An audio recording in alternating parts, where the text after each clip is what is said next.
Bon, c'est au moins la troisième ou quatrième fois que je fais l'enregistrement de cette vidéo parce que je suis trop excité, je fais que de bégayer, etc. En tout cas, comme vous l'avez vu dans le titre de la vidéo, aujourd'hui, on va débriefer de la victoire de Charles do Bronx Oliveira qui vient d'éteindre Benil Dariush au premier round. Il est actuellement 6h59 du matin, les mecs. Ah là là, je suis trop excité, je suis trop content pour Charles Oliveira qui pour moi va... Enfin, là, on est en place de la reconquête de son titre. Rendez-vous compte, il vient de perdre son titre face au numéro 1 Pound for Pound. Enfin, c'est pas réellement le numéro 1 Pound for Pound, mais il a éteint le numéro 1 pour Pound for Pound, Alexander Volkanovski. On parle bien sûr de Islam Makhachev. Il a perdu face à Islam Makhachev. Il a gagné contre le numéro 4 de la catégorie qui était actuellement en 8 victoires consécutives. Benil Dariush, c'est pas n'importe qui. Il faut savoir que Benil Dariush est ceinture noire de jiu-jitsu brésilien et là, il l'a éteint au sol. C'est une dinguerie, les mecs. Bref, Charles Oliveira a fait une entrée de ouf.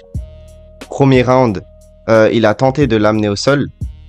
Il a tenté d'amener au sol Dariush, enfin de le retourner, etc. Sauf qu'il est tombé dans sa garde. Enfin, Oliveira, il est tombé dos au sol. Il était en full guard. Et de là, Dariush, il a rien pu faire. Il essayait de passer en half guard, passer en side control, etc. Dariush revenait tout le temps dans sa full guard. Il revenait tout le temps dans sa full guard et Dariush tentait de taper, tentait d'envoyer quelques crochets. Mais Oliveira se protégeait excellemment bien. Niveau sol, rien à dire. Franchement, on connaît tous le sol de Charles Oliveira, même s'il a pu se faire soumettre, notamment face à Anthony Pettis, mon combattant favori. Il a un sol de ouf et il a progressé durant toutes ces années. Les détracteurs de Charles Oliveira qui disaient qu'il allait se faire éteindre par Dariush parce qu'il a une patate de ouf. Mais il faut savoir que si vous avez seulement vu le combat de Oliveira face à Islam Makhachev, comme il l'a dit lui, il était seulement à 10% de ses capacités. Il suffisait d'un coup, on le savait. Makhachev était excellent durant ce combat, il avait un meilleur striking. Ce qui m'avait surpris d'ailleurs, parce que je pensais que Oliveira allait avoir un meilleur striking que Makhachev, mais que Makhachev allait globalement dominer au sol, enfin que ça allait être une grosse guerre. D'ailleurs, je suis content pour Oliveira, mais j'étais aussi content pour Makhachev quand il a gagné, même si je préfère Oliveira. Parce que j'ai sorti un documentaire sur Makhachev, etc. Et j'ai appris à le kiffer de par ce documentaire en faisant mes recherches, etc. D'ailleurs, n'hésitez pas à voir le documentaire sur Makhachev qui est sorti il y a quelques mois. Je sais d'ailleurs que je suis pas actif et je vais sortir le documentaire, la deuxième partie du documentaire sur John Jones, mais bref, on n'est pas là pour ça. Faut savoir que Oliveira, après qu'il se soit relevé du sol, il a envoyé quelques combos, mais toujours le même. Jab, direct, jambe arrière. Jab, direct, jambe arrière. High kick quand je parle de jambe arrière. C'est passé une première fois, mais il n'a pas complètement connecté. Et la deuxième ou troisième fois, je sais plus, j'ai pas revisionné le combat. Boum, il a connecté. Dariush, il s'est mangé le high kick pleine tête. Et comme je l'ai dit après, il est passé dans son dos, il l'a fini.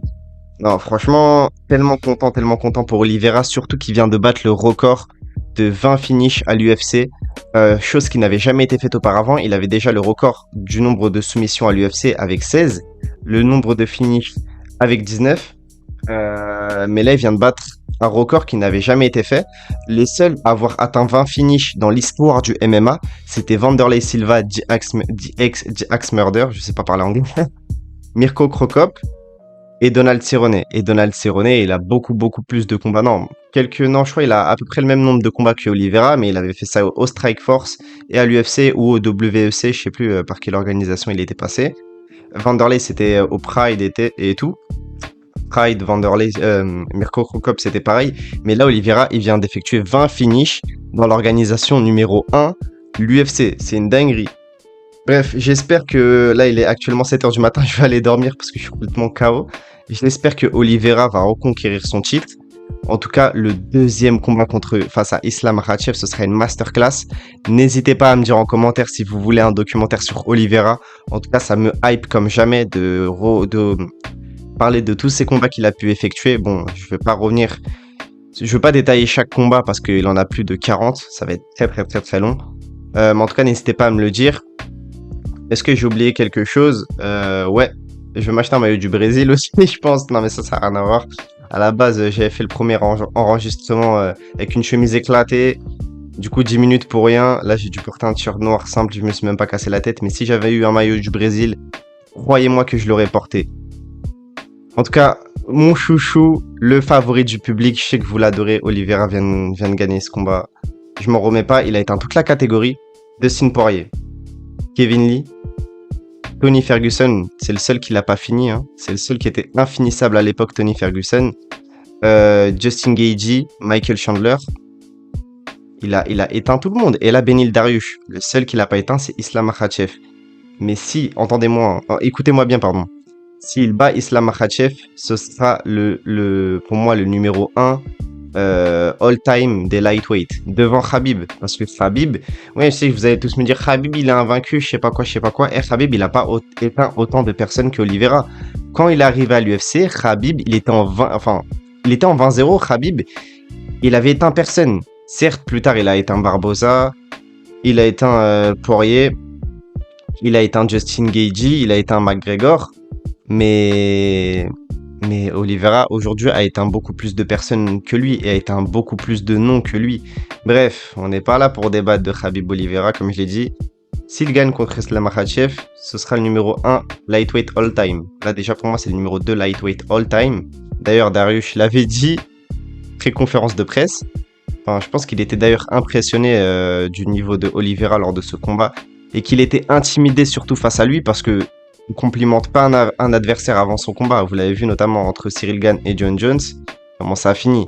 Il faut vraiment entrer dans une sphère, dans une bulle et ne pas complimenter son adversaire et tenter par tous les moyens de le tuer. Je sais que Dariush a essayé de le faire, mais Oliveira était à un niveau stratosphérique. Niveau striking, niveau sol, il n'y a pas meilleur dans la catégorie des lightweight. Peut-être Makhachev debout, mais c'est pas sûr. C'est pas sûr parce que Oliveira était pas à 100%. Même si Makhachev reste pas lui, il a éteint Volkanovski. Enfin, il a pas éteint Volkanovski, c'était une grosse guerre. Les deux meilleurs strikers pour moi à l'heure actuelle en poids plume et en poids léger. Parce que Volkanovski est aujourd'hui devant Max Holloway. 3 combats de suite qu'il a gagné contre lui. Bref, n'hésitez pas à vous abonner à la chaîne si ça n'est pas déjà fait. Et n'hésitez pas également à me dire en commentaire si vous voudriez plus de vidéos comme ça. Et nous, on se dit à la prochaine pour d'autres vidéos sur le parcours.